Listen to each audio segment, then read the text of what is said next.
Ko kore ke hufanga mo e tala malo e whanua mga he tala whatapu kodope. O ku whatapu atu pa mehe ni tala ngata e dea o whaik tō mamao. Kai ata whainga maria koe ni ke whahoko atoa he mo polokalama ko ia whatu whanua o ki he weekend. ai a ko atu e loto taitari loto fia mo loto hanga maria ke te modol ko tape ko mo ka mai he tau proklama I he fefin pe poki ki modol de modol ki whanongo e proklama ni ha taimi pe o ku o atu e taitai loto fia mo loto mawhana ke te modol katak pe he fefin o kwa ki palopare ma koko he e tau interneti pe me tonga o ku I kai ke lava ke ma whiha aki pe mo e minister ka oku mawhinga pe ke ma polokalama tu pe I he reo I he whiawhini, ko ngā ke lava pe tau polokalama whahoko I he whiawhini, ko ngā koe ke lava o ke mawhiha aki I he ata, ka te mangawi aki pe a reo I he whiawhini. Pea I he lotong koe, I he kamata koe polokalama ko kore atu ka tiki mautolu, ke mo whailonga mai pe kuongo le rei atu pe ka tiki mautolu, ho mo whanongo, pe kuiahi ha palaparema, ka pao kuongo le rei atu pe te tau lere aki pe ai I he neti koe o kumau ke lava o tau whahoko ake tau polokalama I he whiawhini. E whiawhini whuko loto ke taitai lere ai ex-minister polisi, Paula Piven Piukal, o ku ke he whiawhini ke tau polokalama, Piven malo mo e tau mao e whiawhini, malo e ngau e pe me tongana wha tawanga pe o ku ongo atu pe, o ku kei ongo atu pe ta polokalama ke te koe I he whiawhini, o ku whiawhiha ke ek minister whiwhiha ke ngā we pe me tongana.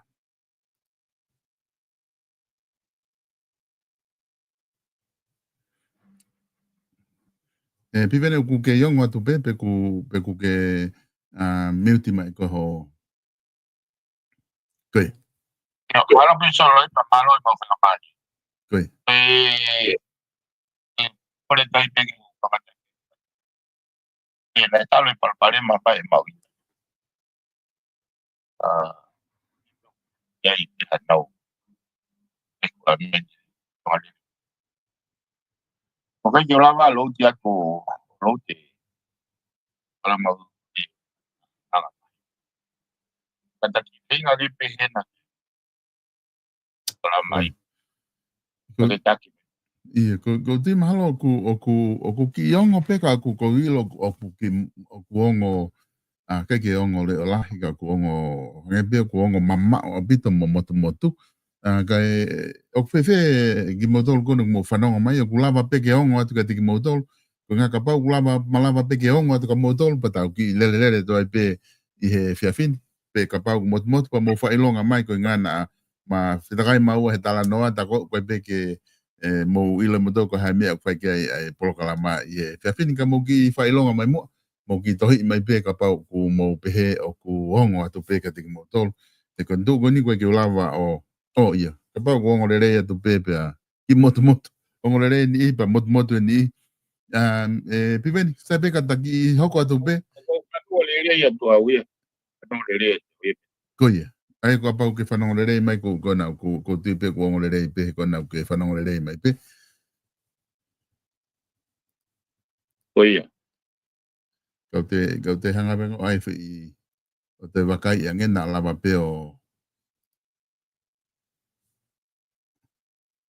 whahui me pe ki loto ke hao ange ki ai na lava te ongo rei a pito ai I hene hao ko ere o ki loto ke whai pe hawa kai ke na upsai ange pe whewhe dai nimi o ku ki modol kono mo whanau mai ku ongo atu pepe I kai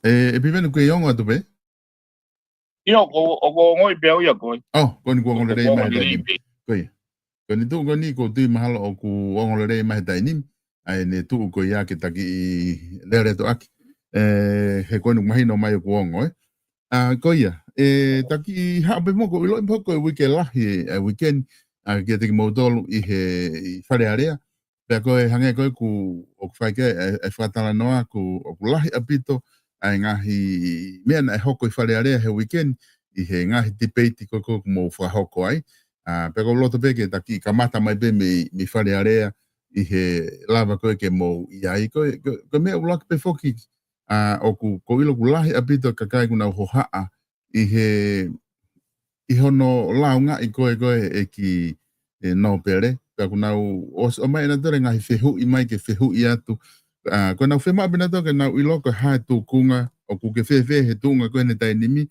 Koe konga kuna uhoa ki ai, koe ngā koe launga whuki e nia, mahalo i, kamata anga koe tau ko osi. Ka koe ngā koe ne tuai koe alu koe ngā ue ki ai whale area, toki la vai he tauni, ku mo osi i he te pire mato e pure anga, ka launga ni he taimia na mo ke i he te pire koe, ka kai, kai ke mo ka he kapineti, ka koe ngai whiheu koe o mai whika waki pia moe launga koe ni, o ku nau eke mai ke nau ilo, ko nau whi ilo pe, ka hae tū kunga, o ku iai he tainimi, osi koe ni hono tari ke whaka ilo koe whawhare area. Koe ngā koe whaka ilo whawhare area, koe whaka ilo pe i he launga koe ni. Koe whaka ilo pe i he launga. Koe. Mea whakena e tau pahoko koe he tau i. Ono o mai peri pōtia e, ono mai peri pōtia e ko piti ono mai manguia e. Koe. O mai nau tōria ko halaia pa nau te mai tau tea. Mea koe na mau. Mea koe na mau tō ke he ai. Ai o sea ke foi mea koe ahi no rewa ko au ia nau. Koe foi mea pia ko miti. Kono whatongi a pera tōria. Pai a taha launga. Na hanga ti temen ke waha lau. Mau. Waha kui. Lau. Mau. O ngatai. E nau toi whaitutoni pe ke halaia. Tōria pe te whaitutoni. Ai koe te tuena koe te mini. Aurea ke aurea whare area ea. Kite. Koe. Kite pea o mai ego statement of claim ia o mai a kau e o waha page o sea e vai hop vai about koia e wa a hopo ka koe fai lofo koe ai koe koe noa maximum imprisonment I don't know maximum I don't know porque a uia koe whadone aku o ia me e mau koe e koe ni mau ai ta i bitterness au mea koe nuk nga koe ke au e na na i e taimi koe na u fō mai fai panga whāgo ia koe anga ia e whakaukau koe anga ia e ku mamahi ai awe te na aku roto au fai panga whāgo ia ke mau ke koe ngā ke te hanga o troa he neke i ongo i au ia koe mea koe na nau whai o nau roto au ke wanga troa attention that i with whonua ka kaki lotu ke nau roto mamahi tunga ke nau ki hio mai a he ko iua no whenga te whauinga le rei ukai te aia whanongo nau behe ke mtafona ke tapata o ai ta ke afu palalafa o ai he poko i te riuna pe toka ngā mata anga behe whakaukau e ko anga e usi o futa makia ka kai mo te whonua ka whai pe ele era whaka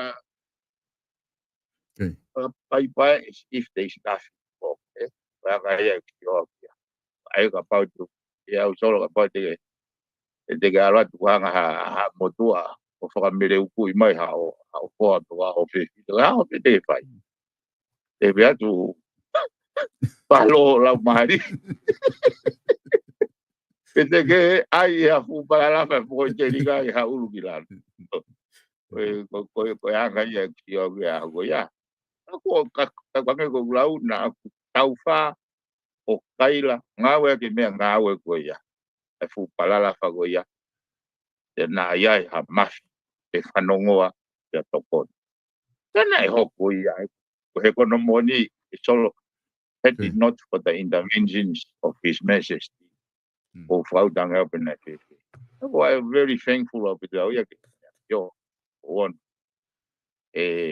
agora nai whanau pare area pe ko anga ia e ki tui nai whanau and his intervention nega te fu folo solo e ku ai fu para la fa ko wiki ua mei ko hu mai ku ini o ai fu para la fa tatau e poko te ringa pau e nei lava mai na ua mei withdraw mai ne afio ai ongo po ngau e ko o to hu pau e ko ni su to ne tolono ku tolono ko ni to ne ko hui ko e tau ia e pau tau ko ku tolo hiwa ko ni su ne ko tui ke ne fa no fa mai por ai ya ko tui na ne awe pe ki ai kana ni na ne pe tu pe ka ki awe ko ne osko ko vote of no confidence o ka ye te toka ia tu he kau no pere ne fa kana aspe he kono moni na kuongo I au pito he ko na kure aka me na kuongo I au pa pau ko au pa pau malu pa pau afala e na me ne fai ka na na to wa fu para la fa ke unga ke eu ki to wa tai foi pulu e we ke ngo I be ne afio wa pe taha o ne toka ngai kina ene ele o no malu ko he ongo ya ko ko ye to ko moni na ye to lo ta a kongo ya pito no ha ya ho be ai tam ke mau talanga ke nau ke mau pelawa ku fu palala fa na ngawe aki to ko ya ko fe hu I go te mau ko senta ki pe ki wana me no ko ya e na royalty ke na ai na kongo ka yo loto ke na ko ki mo ko inga holo pe ka no pere ke na mahino I te pe faya me ko ni he ka hanga ka ke tuku fu atu pe fainga to ko na maurere mai with a very question and the center of the discussion, the debate, when no loyalty can happen. Ka ko uhi ko ka kai pe ko ulau na o vale o ko pe ga dai o na ke o mai be na tolo ai na ko ki breaking ko he osgo hono tu ko ki ko pa mau break pa mau mai wa o ha o manangu tu ka dai tu a moi ko Petai mena o ngoi fasi ho kuloto e foki be go ya o urihi e bile e ko apochi to wage o te utoi turi hap tonuia ui go o be ko ui ngai na ko anga I fo I he taimi go anda kuloto au ke na kande iau he taimi go na o pai me ko ke iro he kakai go hai ko panongo a mahe ne o ai tau wha mo ia wha whonga ai kakai ko uruon kakai ko foi manga wha hala nege mau te tāna o tō wa o amanaki pe e nau whakakau kau re rei pe e wiga iaha lao e mau ko ku whitno e wha I ro ku mātua ki tō mamao e nau whakau kau ana tō ko ha ko ku whitno ia o ko ha me ana te rea pe whai atu lota pare area he ao e pare area e ko ini e ko no mo ni ko anga ko viu wa ko fitu ko ni sudane le mai ke tau daina ke rea mo tohi ho whakau kau ko ke ka pau ko lau ko vi to ya o te fia ai ko lau ko vi ko me ai ka pau ko ngo e ha ta o ku more ho no ngo me ke ari fa mawa ka ya o ko Keis ko ni ka pau ne pehe o hanga o i whemi a ia. Ano whamawanga, o se tu o hinga e pure de tolu, e nau whai na tono whakamau i wahu whatongia. O no mai rau whare area ko whakamore taimi, no a pe, taime. A koe, o tungai ko koe nei, o taimi koe. E kono mori e, o whina o pito, ai te pire ho e. He ko au pe ko wharea ke mea koe. Whina mo, e o mai ka wako, o lohi a ki mo, pāu si mo whalara. Matu koe me, matu koe ka ho e ia koe kakai lele i pēa he. E ngoe koe nau lau, o wikai ke ivolo e nau whakaukau e nau tolu. E pē ke nau nofo tauka ke nau kākai, hataha pe te nau. Ai ha mea ke kōki. Matu koe nganga pe nau tolu, ataha puai pi nau tolu, pa hangi e pe ka pai tau pēka. Koe o wale pe ko ka nau pero, ataha atatoko na. O tuku mate toko nā ki e toka ala tu kore e ia kata koe koe ki o hapi. E nau tō mea koe ka right pia. Aba e hawa ukapu ini so mona ta kini mamano. Ako inga kuia ko tau tolu mea nau. Ako wha ke awe ko sio.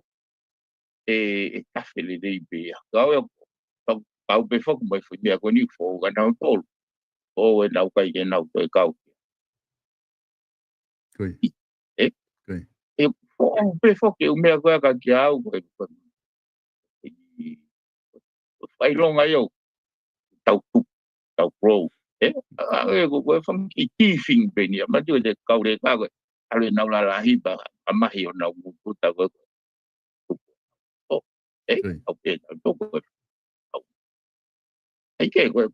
Koe whana tulapi.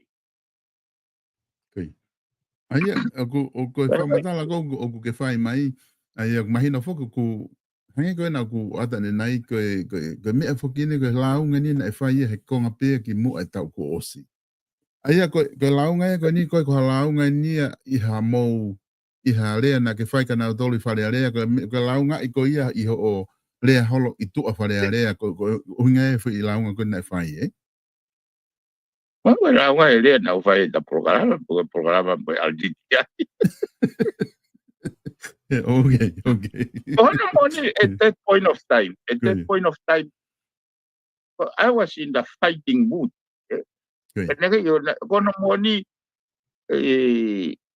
Potentially they could do damage to me. Palabra. Kana kay yung to ite. Naka yung to ilaw pagkapaw. Inaw tambi, panaw tambi. Kana ko nga ikubiu. Eu hang out draw her attention ke tokang may say. That's why I'm so thankful that e ko ia benda e whanongo mai. Kako e kuongo i ko nau whakatala no whakstolo. Oho, tāre whakstolo. Ana o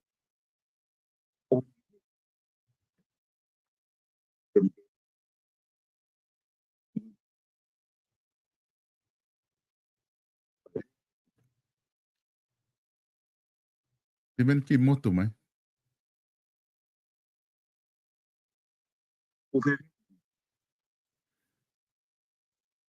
Tolo ke onga pe. Koe na kuongo mai. Oia.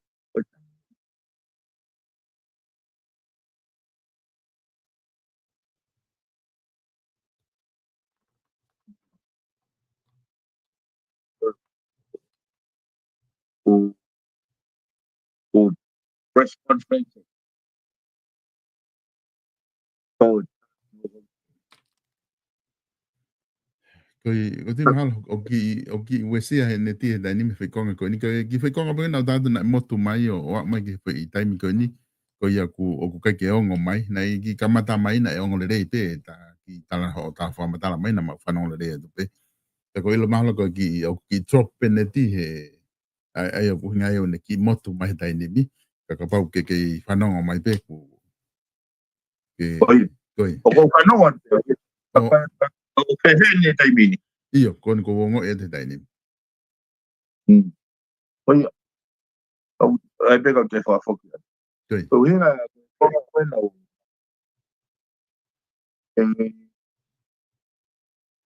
Na kanga o ai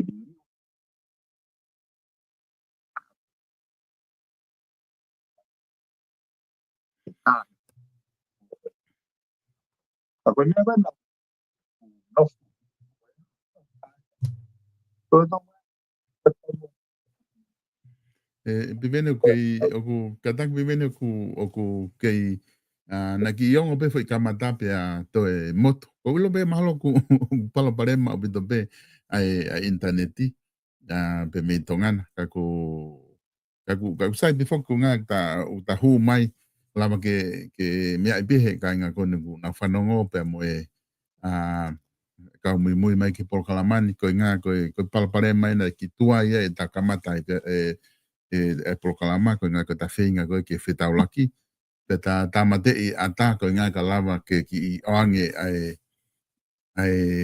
tamate mai ata me tongana ko nga ka lava ke oange me ineti ki he reo ke lava ho ongo mai pa ko ni kualu pe wa upe ke ne kai ke te fuongo pe a motu au pito ene ongo mai kako ilo ko palapare ma pe he neti pi vene ke yongo tu pe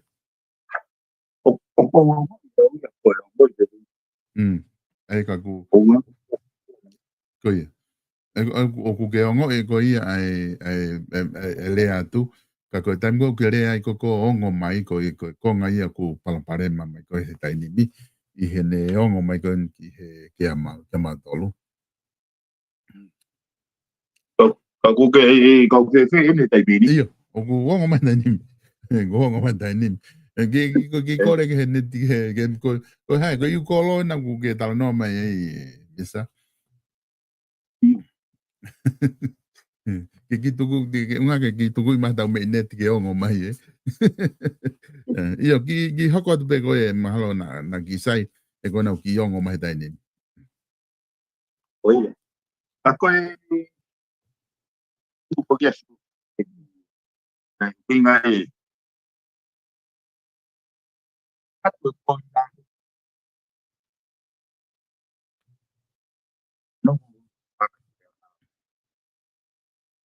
no lo tonga ko a fo ofa pe ka te au e ka no koi ka kai ke uhinga le no mai ai e function and responsibility at my company no koi ke ko no uhinga o kiro o ku remi mai pot mau e kaya niya pwede akaya na uta na to na koi kanau tama e na toria ke ai tau ia be ai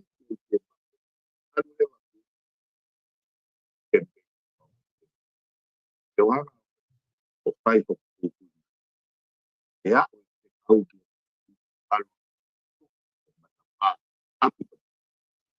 ai ko ke be ke tai ni ko pa ke ke na tali na tore ke kau na wa ko ya ki mari e ko ko ya ko ke mari ai ya loto e si solo koi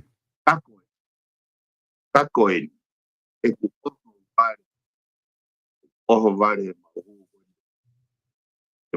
no pe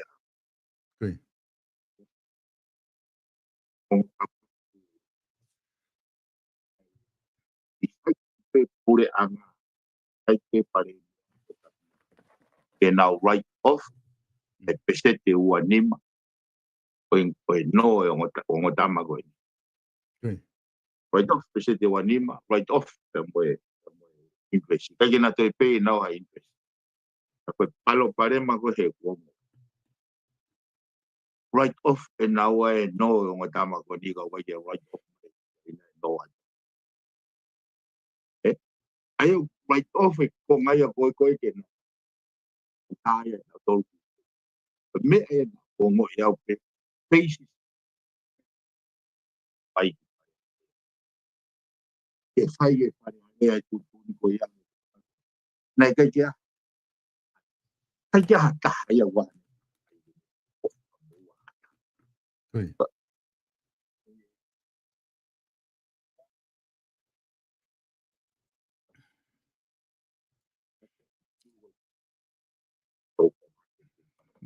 Pimeni kataki moa ko tui mahalo o ku lahi ange be ne motu mai o ku gila pea whanongot ke ki ko ngai ki ka koe lahi taha ki na toli loto ni kuna utala mai pe motu. Na ngari sai ange ke ki tolo e ta polokalama ki wiki ka hau ko ngā ke lava ke ongo le rei e polokalama mo lava lere ko ngā he koe ku o konu mea e behe ka mui o ku ta whinga pea ta le rei taha ke whakahoko ka koe ke whoke ta pūre ke interneti ke lava o whakawhakato ai polokalama ke lava whai whatongia ka koe ngā ku sai ke tau toki arrange moha hawhi taimi he wika hau ke tau toki hoko to ai na alava ke tau toki tala noa whale re ai koe ngahe koe ne tu koe ni kulahi ange ne ai palapare mai interneti piven he ku ka kautui mahalo na ngari sang ke tau ki toloi ke tau toki whahoko at peka na tolu koe hae he wike ka hau koe ni tau wao mai beo whenga ne ngombe na ta os ilo pe ka mata o ku palapare mai ne tika na tau whenga pe na alava ka koe ni koe peke ke lava of o le re ye. Okay. Io sai no. Oi. Pai ngaka be alo pe palapare ma me internet be ni. Mea ne uhu, okay. Oi. Mahalo ngani sa ia ke ta whiunga be he whiawhin. Pa mahalo atu pe ho tuku ho taimi ke lava ke whakahoko e polokalama ke whakahoko pe he wike kutoa pe ta koe no ku wau ke he whiawhini o ku ke lava pe ke ta lava lere polokalama ko ka interneti ka ko pe mahu inga ngahi ka veinga ko ni a ku whai ke tala noa ta to fito ke he noa ko ni ku ke kama tala noa ai ka ko hinga pe ke o ke lava ongo ke kakai kata ki toloi o fa tu biven pa mo ngau fai hena kata toki arrange pe time he wike ka hau ke ta toki finga ke ta ke chapo e proclama. Okay, malo so. Ofat. Ia malo. Ofat. Kainga ku fa malo at ka te mo tolu i he lava ke mo kau mai he fafin.